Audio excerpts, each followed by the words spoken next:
Shabbat Shalom, everyone. My name is Daniel, and I'm the Vegan Nazarite. Well, another week, another 7 days around the sun, and it's time for another Shabbat. This week, we're going to be reading Shelah-Lekha, which is going to be a continuation of Numbers 13:1 to 15:41. And we're also going to be reading the prophets. Today is going to be Joshua 2:1 to 24. So let me load up the Torah.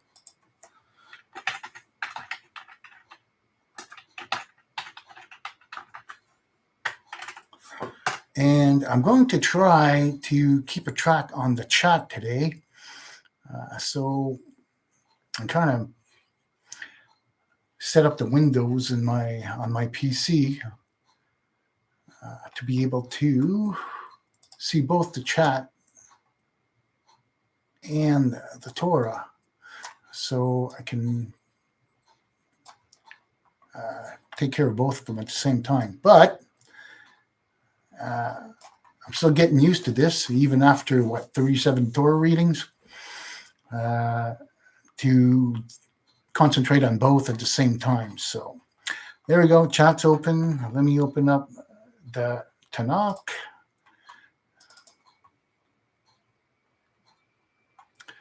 And there we have it. And we're going to Numbers 13:1. The law, Numbers 13:1.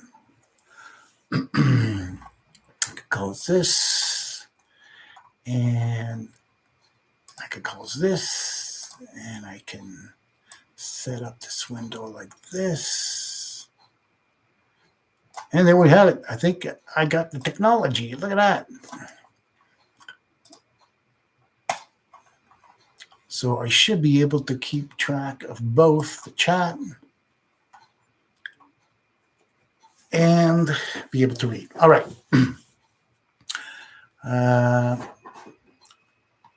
Numbers chapter 13. And the Lord spoke unto Moses, saying, Send thou men, that they may spy out the land of Canaan, which I give unto the children of Israel. Of every tribe of their fathers shall you send a man, every one a prince among them. And Moses sent them from the wilderness of Paran, according to the commandment of the Lord. All the men were the heads of the children of Israel. And these were their names: of the tribe of Reuben, Shammua, the son of Zakur; of the tribe of Simeon, Shaphat, the son of Hori; of the tribe of Judah, Caleb, the son of Jephunneh; of the tribe of Issachar, Igal, son of Joseph; of the tribe of Ephraim, Hoshea, son of Nun; of the tribe of Benjamin, Palti, the son of Raphu; of the tribe of Zebulun, Gadiel, the son of Sodi; of the tribe of Joseph, namely, of the tribe of Manasseh, Gadi, the son of Susi; of the tribe of Dan, Amiel, the son of Gamali; of the tribe of Asher, Sethur, the son of Michael; of the tribe of Naphtali, Nabi, the son of Vosi; of the tribe of Gad, Guel, the son of Makai. These are the names of the men that Moses sent out to spy out the land. And Moses called Hoshea, the son of Nun, Joshua. And Moses sent them to spy out the land of Canaan. And they said unto them, Get you up unto the south, and go up into the mountains, and see the land, what it is. And the people dwelleth therein, whether they are strong or weak, whether they are few or many. And what the land is that they dwell in, whether it is good or bad, and what cities are they in that they dwell in, whether in camps or in strongholds. And what the land is, whether it is fat or lean, whether there is wood therein or not. And be ye of good courage, and bring the fruit of the land. Now the time was the time of the first ripe grapes. So they went up and spied out the land from the wilderness of Zin onto Rehob at the entrance of Hamath. And they went up onto the south and came on to Hebron and Ahiman, Seshai, and Talmai, the children of Anak, were there. Now Hebron was built 7 years before Zoan in Egypt, and they came up to the valley of Eshcol and cut down from thence a branch with one cluster of grapes, and they bore it upon a pole between two. They took also of the pomegranates, of the figs. That place was called the valley of Eshcol, because the cluster which the children of Israel cut down from thence, and they returned from spying out the land at the end of 40 days. And they went and came to Moses and unto Aaron and all the congregation of the children of Israel unto the wilderness of Paran to Kadesh, and brought back word unto them, and unto all of the congregation, and showed them the fruit of the land. And they told him, and said, We came unto the land whither thou sentest to us, and surely it floweth with milk and honey, and this is the fruit of it. Howbeit, the people that dwell in the land are fierce, and the cities are fortified, and very great. And moreover,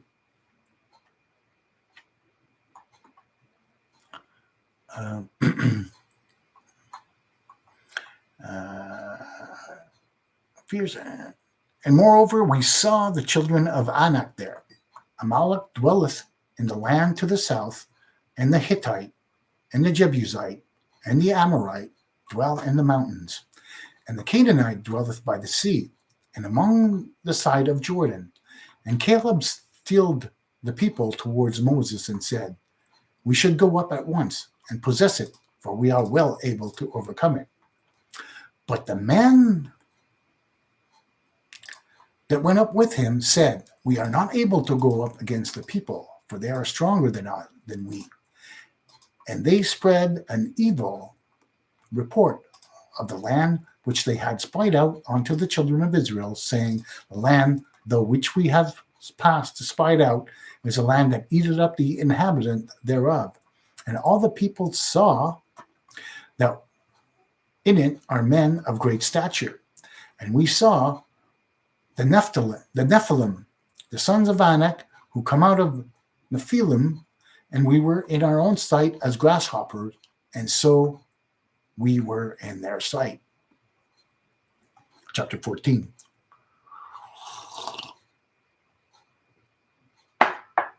And all the congregation lifted up their voice and cried, and the people wept that night.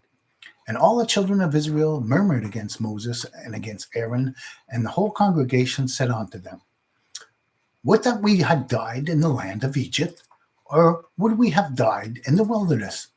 And wherefore doth the Lord bring us unto this land, to fall by the sword? Our wives and our little ones will be a prey. Were it not better for us to return to Egypt? And they said to one another, Let us make a captain, and let us return to Egypt. Then Moses and Aaron fell on their faces before all the assembly of the congregation of the children of Israel. And Joshua the son of Nun, and Caleb the son of Jephunneh, who were of them that spied out the land, rent their clothes. They spoke unto all the congregation of the children of Israel, saying, The land which we passed through to spy it out is an exceedingly good land. If the Lord delight in us, then he will bring us into this land which floweth with milk and honey. Only rebel not against the Lord, neither fear ye the people of the land, for they are bread for us. Their defense is removed from over them, and the Lord is with us. Fear them not. But all the congregation bade stone them with stones when the glory of the Lord appeared in the tent of meeting unto all the children of Israel. And the Lord said unto Moses, How long will this people despise me? And how long will they not believe in me for all the signs which I have wrought among them? I will smite them with the pestilence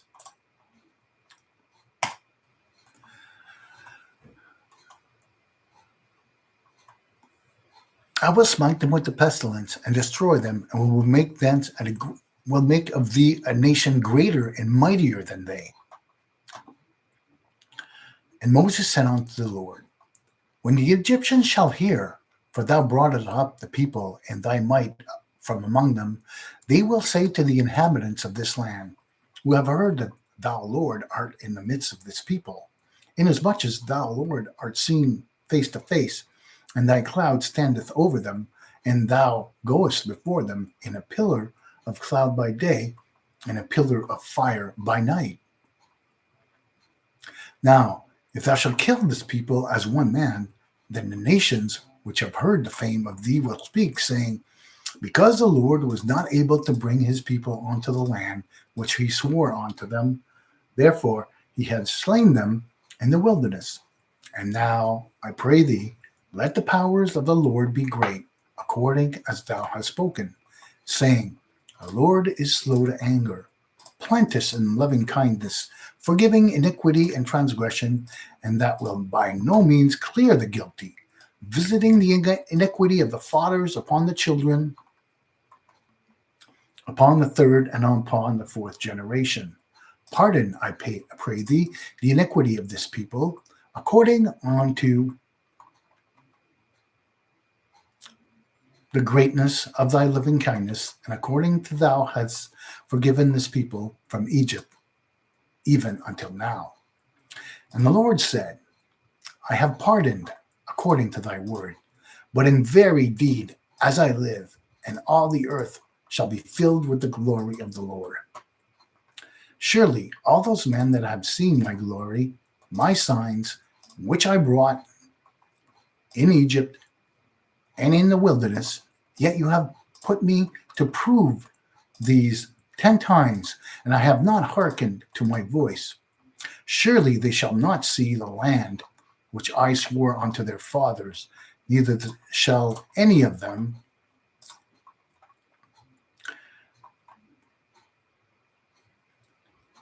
that despise me see it. But my servant Caleb, because he hath another spirit with him, hath followed me fully, him will I bring into the land whereinto he went, and his seed shall possess it. Now the Amalekite and the Canaanite dwell in the vale. Tomorrow turn ye and get you into the wilderness by the way of the Red Sea. And the Lord spoke unto Moses and unto Aaron, saying, How long shall I bear this evil congregation that keeps murmuring against me? I have heard the murmurings of the children of Israel, which they keep murmuring against me. Say unto them, As I live, saith the Lord, surely as I have spoken in mine ears, so will I do to you.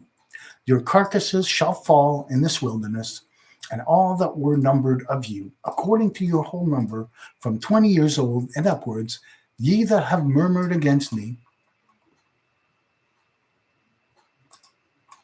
surely you shall not come into the land, concerning which I lifted up my hand, that I will make you dwell therein. Save Caleb the son of Jephunneh, and Joshua the son of Nun. But your little ones that you said would be a prey, them I will bring in. And they shall know, and they shall know the land which you have rejected. But as for you, your carcasses shall fall in this wilderness, and your children shall be wanderers in this wilderness 40 years, and shall bear your strayings until your carcasses be consumed in the wilderness. After the number of days in which you spied out the land, even 40 days, for every day a year, shall you bear your iniquities.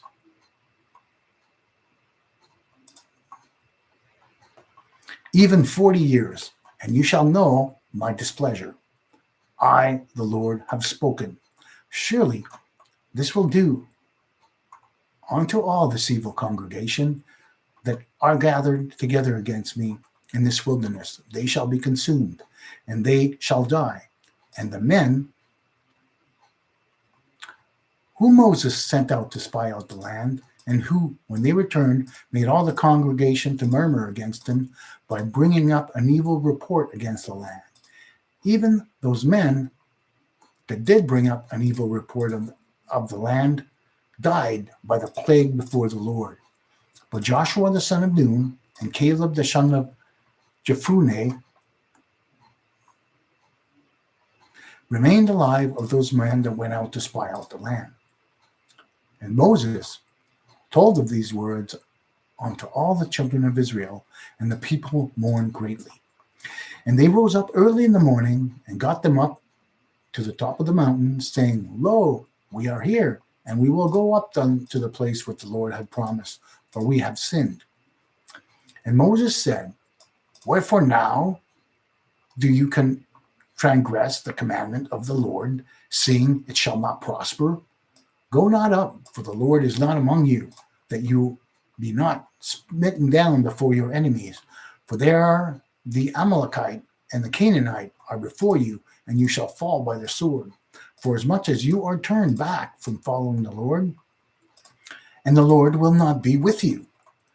But they presumed to go up to the top of the mountain. Nevertheless, the ark of the covenant of the Lord and Moses departed not out of the camp. Then the Amalekite and the Canaanite,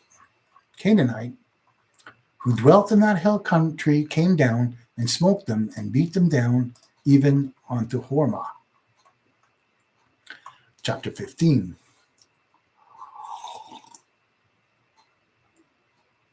And the Lord spoke unto Moses, saying, Speak unto the children of Israel, and say unto them, When ye are come out into the land of your inhabitations, which I give you unto you, and you will make an offering by fire unto the Lord, a burnt offering or a sacrifice in fulfillment of a vow clearly uttered, or as a free will offering, or in the appointed seasons, to make it sweet savor unto the Lord, of the herd or the flock, then shall he that bringeth his offering present unto the Lord a meal offering of a 10th part of an ephah of fine flour mingled with the 4th part of the hin of oil, and the wine for the drink offering, a 4th part of a hin, thou shalt prepare with the burnt offering or for the sacrifice for each lamb. Or for a ram, thou shalt prepare for a meal offering 2/10 parts of an ephah of fine flour mingled with the 3rd part of a hin of oil. And for the drink offering, thou shalt present the 3rd part of a hin of wine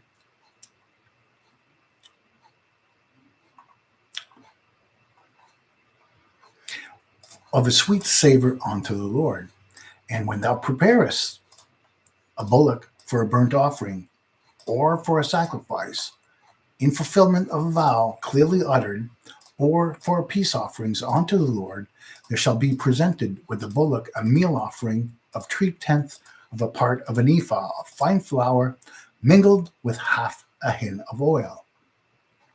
And thou shalt present for a drink offering half a hin of wine, for an offering made by fire of a sweet savor unto the Lord.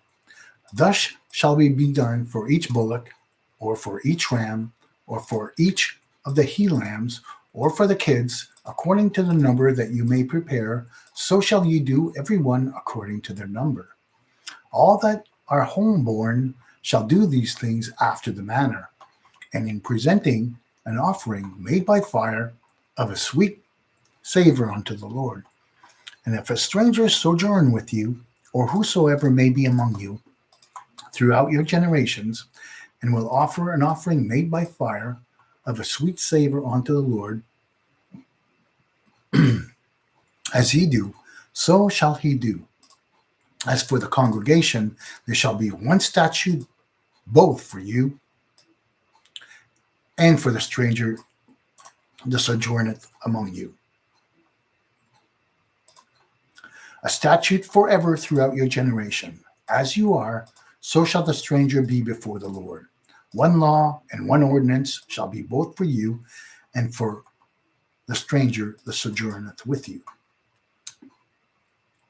And the Lord spoke unto Moses, saying, Speak unto the children of Israel, and say unto them, When you come into the land whither I bring you, then it shall be that when you eat of the bread of the land, you shall set apart a portion for a gift unto the Lord. Of the first of your dough you shall set apart a cake for a gift. as that which is set apart of the threshing floor, so shall you set it apart. Of the first of your dough you shall give unto the Lord a portion for a gift throughout your generations. And when you shall err, not observe all these commandments which the Lord had spoken unto you, which the Lord had spoken unto Moses, even all that the Lord hath commanded you by the hand of Moses, from the day that the Lord gave commandment, and onward throughout your generations, then it shall be, if it be done in error by the congregation, if being hid by their eyes, all the congregation shall offer one young bullock for a burnt offering, for a sweet savor unto the Lord, with the meal offering thereof, and the drink offering thereof, according to the ordinance, and one he-goat for a sin offering. And the priest shall make an atonement for all the congregation of the children of Israel, and they shall be forgiven, for it was an error, and they have brought their offering, an offering made by fire, unto the Lord, and their sin offering before the Lord for their error. And all of the congregation of the children of Israel shall be forgiven, and the stranger that sojourneth among them, for in respect of all the people it was done in error. And if one person sin through error, then he shall offer a she-goat of the first year for a sin offering. And the priest shall make an atonement for the soul that erreth, when he sinneth through error before the Lord, to make atonement for him, and he shall be forgiven. Both he that is homeborn among the children of Israel, and the stranger that sojourneth among them, you shall have one law for him that doeth aught in error. But the soul that doeth aught with a high hand, whether he be homebound or a stranger, the same blasphemeth the Lord, and that soul shall be cut off from among his people, because he hath despised the word of the Lord, and hath broken his commandment. That soul shall utterly be cut off, his iniquity shall be upon him. And while the children of Israel were in the wilderness, they found a man gathering sticks upon the Sabbath day. And they that found him gathering sticks, and brought him unto Moses and Aaron, and unto all the congregation, and they put him in word, because it had not been declared what should be done to him. And the Lord said unto Moses, the man shall surely be put to death. All the congregation shall stone him with the stones without the camp. And all the congregation brought him without the camp, and stoned him with stones, and he died as the Lord commanded Moses. And the Lord spoke unto Moses, saying, speak unto the children of Israel, and bid them that they make them throughout their generation fringes in the corners of their garments, and put with the fringe each corner a thread of blue. And it shall be unto you for a fringe, that you may look upon it, and remember all the commandments of the Lord, and do them, and they that go not about after your own heart and your own eyes,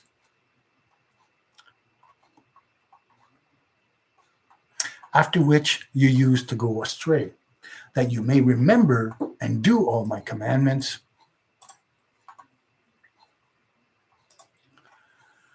and be holy unto your God. I am the Lord your God, who brought you out of the land of Egypt, to be your God. I am the Lord your God. Well, there we have it, folks. That was the Torah reading for today. So just going to go back and go through the verses that I highlighted while I was reading. And like I said before,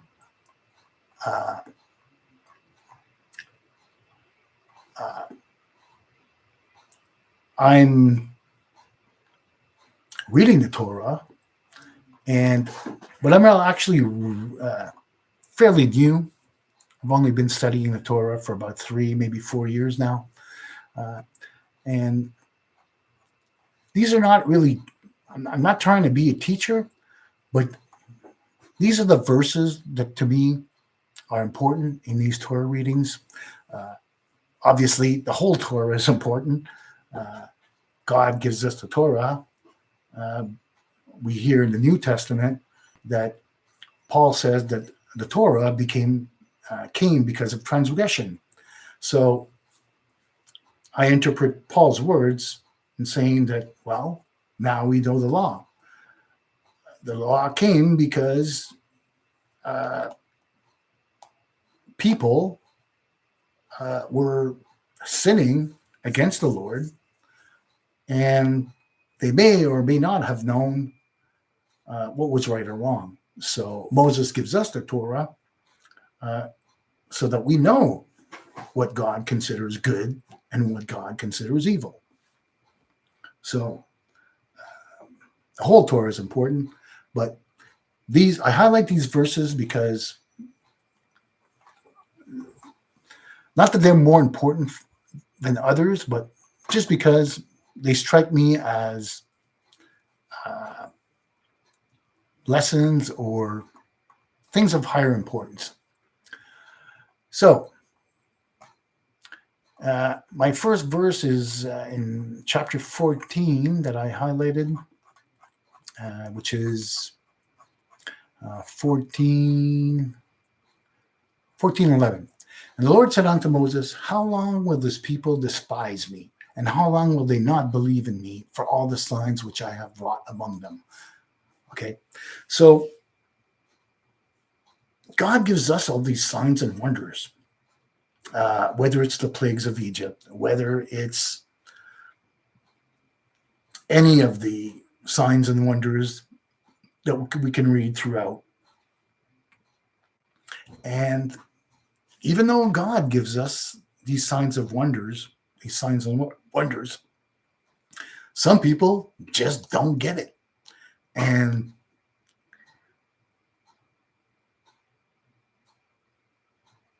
some people, no matter how many signs or wonders they see, they will never come to give the creator of the universe his dues. God gives us the earth. God gives us all the animals in it. Makes us master over the seas and the earth, and even today in the air. Yet, some people, doesn't matter how many wonders and signs they see, they just won't get it. And when I read stuff like that in the Torah, it makes me think of Yeshua's words, where he says that, even this is the parable of Lazarus and the rich man, where Yeshua basically explains that Moses already gave us all the signs, wonders, and if they didn't believe Moses, they're probably not going to believe that he was resurrected either. So just goes to say that some people, I guess, never have enough proof to believe that God is who he is and says who he is. And it's unfortunate, but some people will just never get it. And if you're evangelizing, you may meet some of these people, and they're the forever skeptics, the agnostics, and the people who, put doubt in the law and the prophets instead of taking God's words at face value. Okay, moving on to the next one. Let's go to still in verse 14, I believe. Yeah, still in chapter 14, but now I'm skipping to verse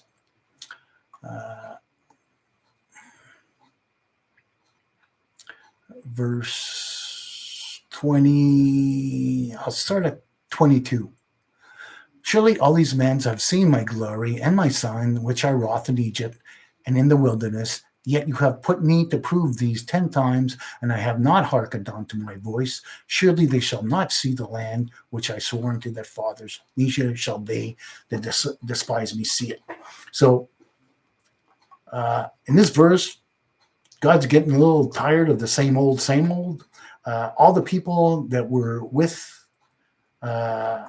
that were part of the Israelite Exodus, they saw all the plagues. They saw the Pharaoh being struck down time and time again. And again, because they don't listen to him, they're the forever skeptics. And so God gives them a sentence that because of their disbelief and because of their mistrust, I suppose, they're not going to see the land either. And God is patient, but he does have his limits. Okay, moving on again, 14.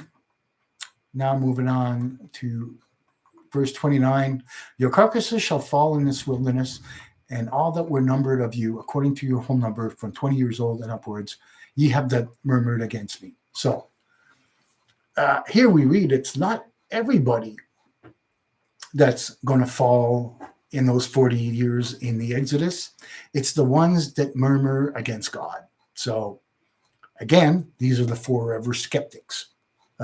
Is he really going to save us?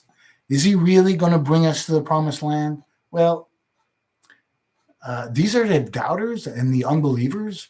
And again, they fall in the Exodus for 40 years. Let's go to verse 34. After the number of the days in which you spied out in the land, even 40 days, for every day a year, shall you bear your iniquities, even 40 years, until you shall know my displeasure. So, the spies go out into the promised land, and he sends one person of every tribe, and only two come up with a good report. And all the other ones basically spread disinformation in the Exodus, in the Israelites. And they say, oh no, the people are like the Nephilim. And if you remember from the Genesis, the Nephilim are a race of hybrids, so to speak, who basically took beautiful women, beautiful earthly women that were taken by the fallen angels. And their offspring are the Nephilim, which were basically a history of the giants. So they're basically saying the land is full of giants and we're just puny little Israelites. We're going to get we're going to go in battle and we're going to lose. And it's not even true. So we see here disinformation. And if you spend more than 1 minute on the internet today, you'll probably be exposed to time and time again disinformation after disinformation after disinformation.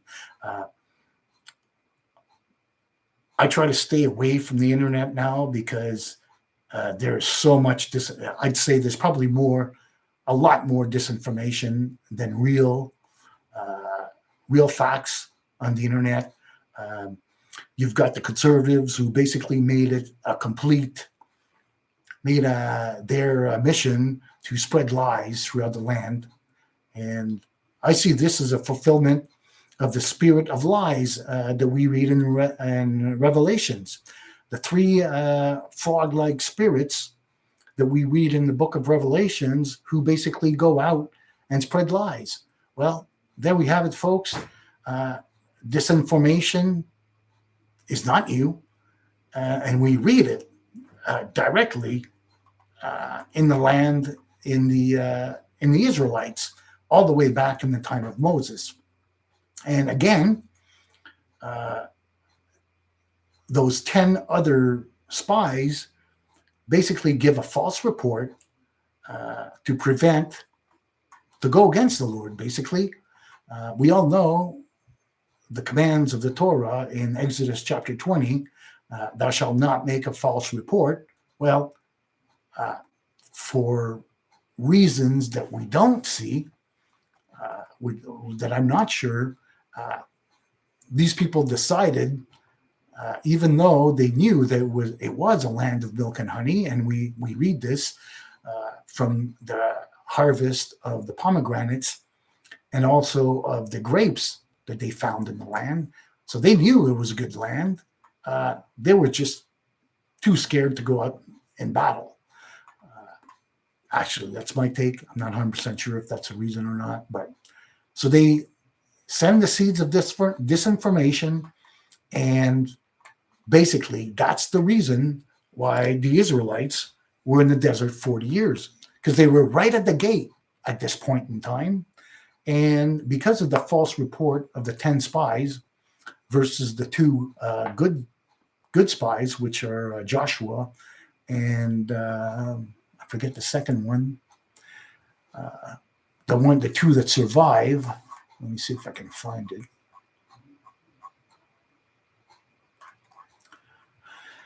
I can't seem to find it now. So anyways, after the number, okay, so that's a sentence.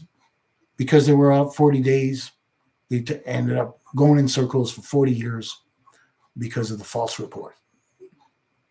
And again, next one is going to be, I think I'm in chapter 15, and chapter 15:15.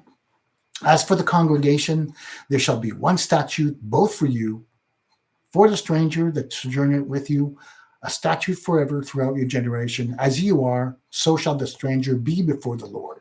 One law and one ordinance shall be both for you and for the stranger that sojourneth among you. So here we read again that the Israelites were not to treat the strangers better or above their own. So God commands that the law be the same for the stranger and the Israelite. One law, one ordinance shall be both for you and for the stranger that sojourneth among you. So I was just actually reading a documentary on Israel last night, and we see the I'll say the remnant of the Jews basically terrorizing and mistreating many of the strangers that they live inside the land of Israel today. And God gives us his command, don't steal, don't oppress the stranger. But there are some people that live in the land that completely ignore God's Torah for their own gain, either to steal the land from others, and they use the Torah itself to say that, well, God gave us this land, so we're taking it back. Well, there's many ways to be peaceful instead of warring. And so we see that, again, this is the far right who basically are lawless, kind of like the same Israelites that are in the Torah that fall because they don't believe God's words. So going in and oppressing, and I'm not in the land, so I can't really comment too much, but from what I see, there's some that are basically harassing and oppressing the strangers in the land of Israel. Strangers, I mean people that don't consider themselves Israelites. Well, God tells us the opposite. God tells us not to oppress the stranger that's living in the land or outside your house, full I know. So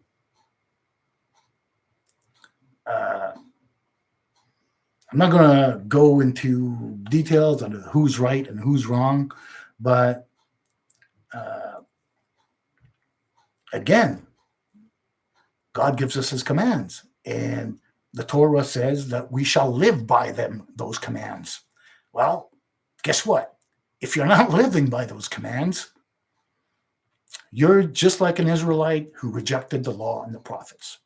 And I'm going to shut up. I'm going to leave it at that. Next one, Numbers. We're going to go to Numbers 15. And I highlighted verse 30. So 15:30. But the soul that doeth aught with a high hand, whether be homeborn or a stranger, the same blasphemeth the Lord, and that soul shall be cut off from among his people, because he has despised the word of the Lord, hath broken his commandment. That soul shall utterly be cut off. His iniquity shall be upon him. So again,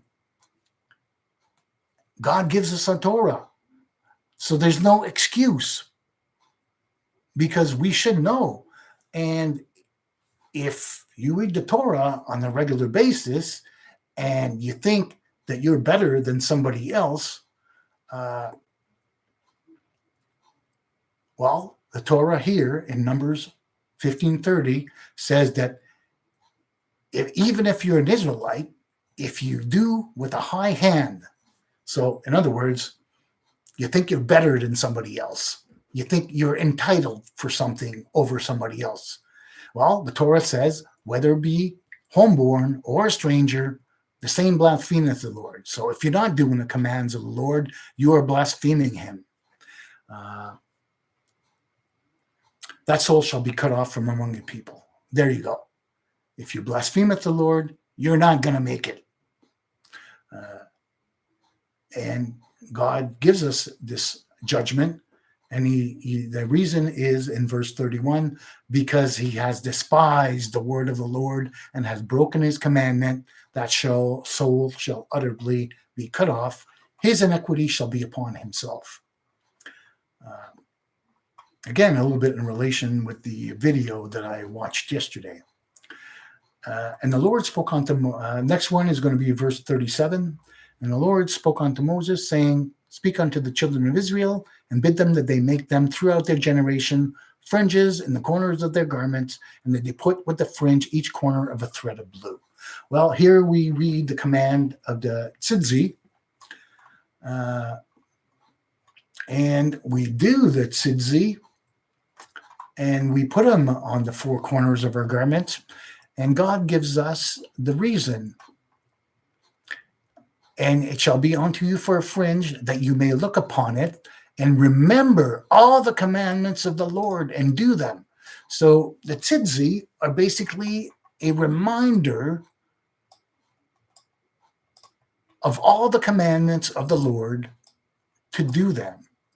And ye that go not about after your own heart and your own eyes. So after which you will go astray, that you remember and do all my commandments and be holy unto your God. I am the Lord your God who brought you out of the land of Egypt. So there we go. The tzidzi are actual reminders for us not to stray away. So when in that video yesterday, I saw some Israelites who had basically tzidzi all the way down to their knees. Now, and they are actually oppressing other people. The tzidzi are reminders to do all of God's command, including not to oppress the stranger. So, again, if you're an Israelite, or you consider yourself an Israelite, and you are breaking the laws of the Most High Elohim, you are no better than a stranger. You're actually worse, because God gives us a Torah to let us know what's pleasing to him and what displeases him. And oppression of the weak and the stranger is against God's commands. All right. So that was my take of the Torah for today. Let's go to Joshua 2:1-24 for the prophets. Let me just go to bookmarks, see if I can find them.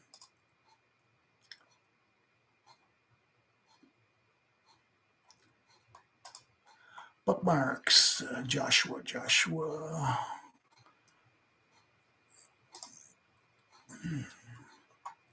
Joshua 2:1-24.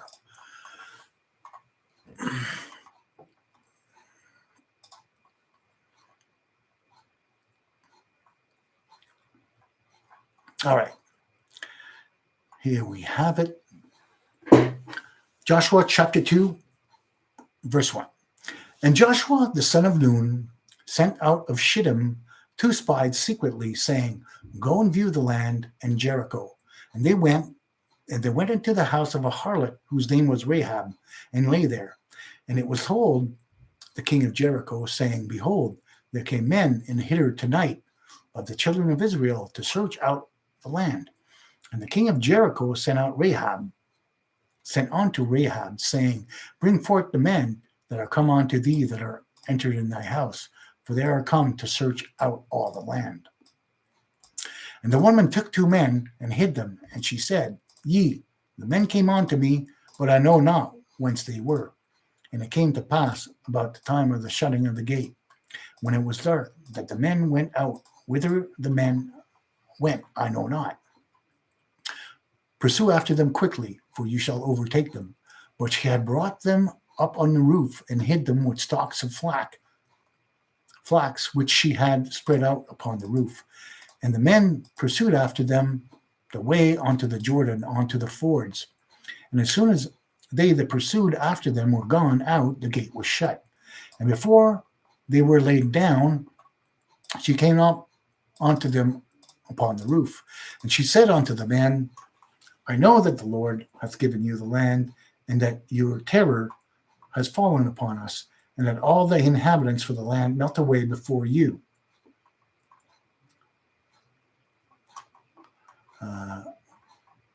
For we have heard how the Lord dried up the waters of the Red Sea before you when you came out of Egypt, and what you did unto the 2 kings of the Amorites that were beyond the Jordan, unto Sihon and to Og, whom you utterly destroyed.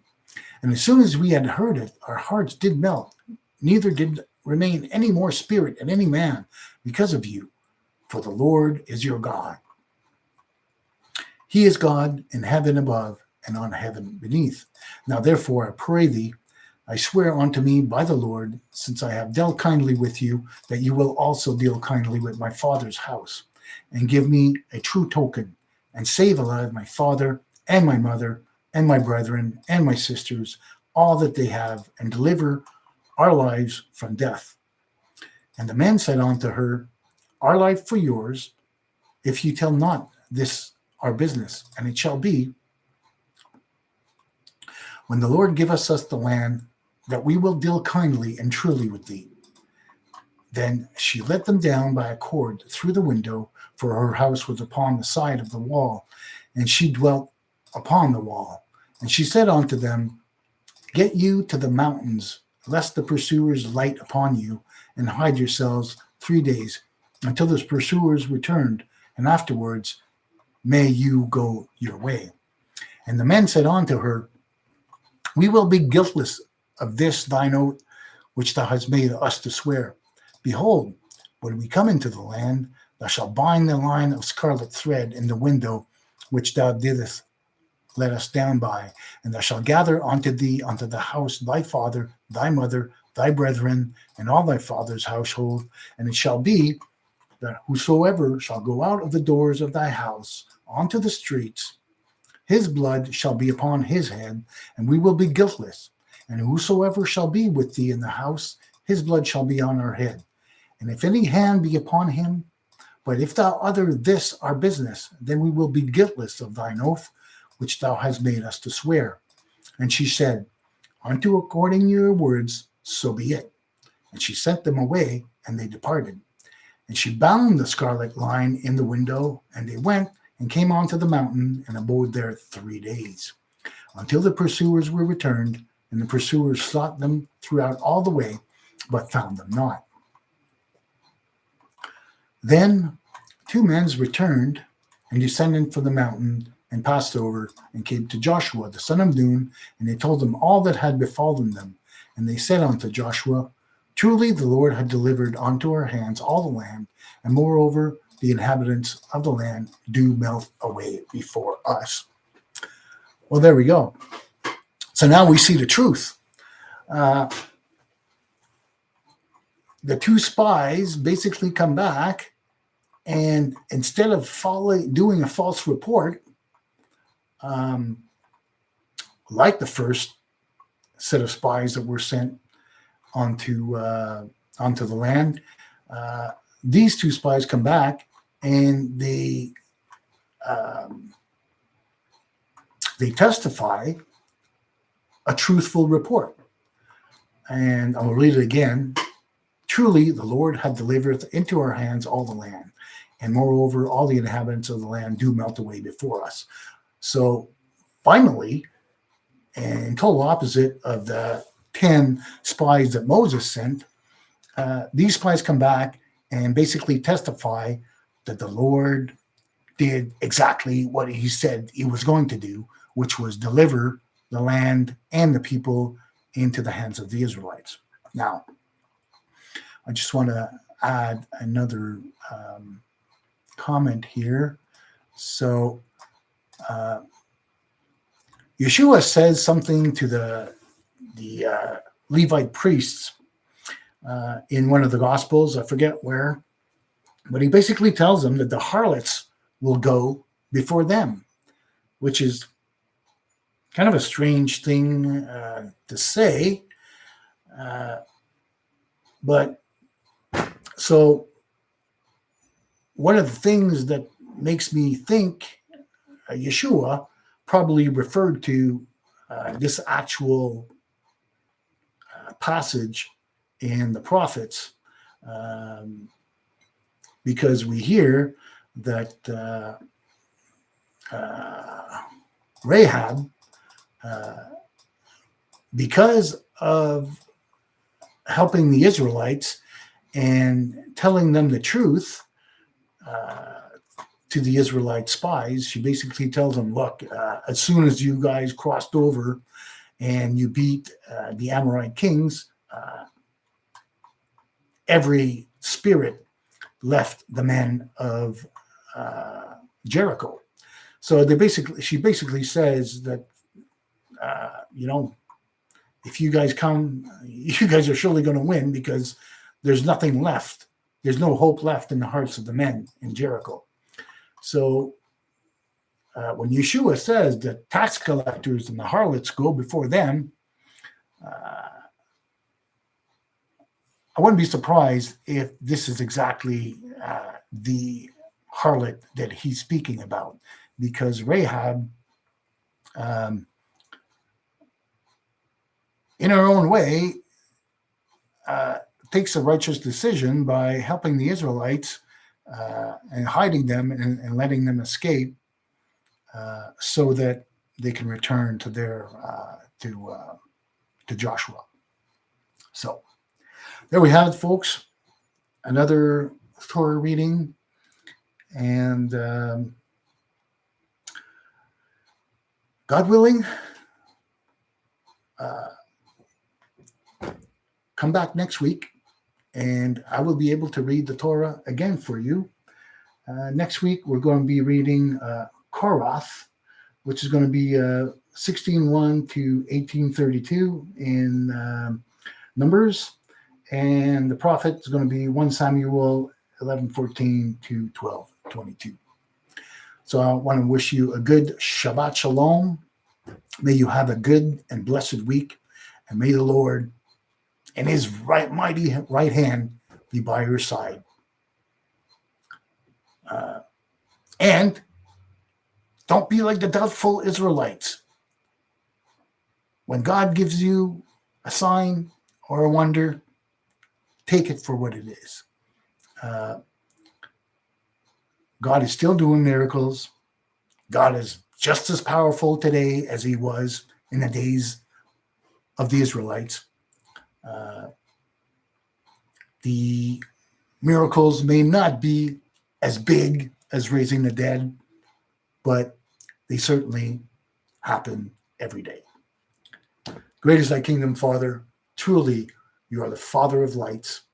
Truly, you save with thy mighty hand, with thy commands, with thy Torah, and you teach the ones with the heart, the new heart and the spirit, how to stay in thy favor. Great is thy kingdom, Father. May you be blessed forever and ever. Amen. Shabbat shalom, everyone. Until next week.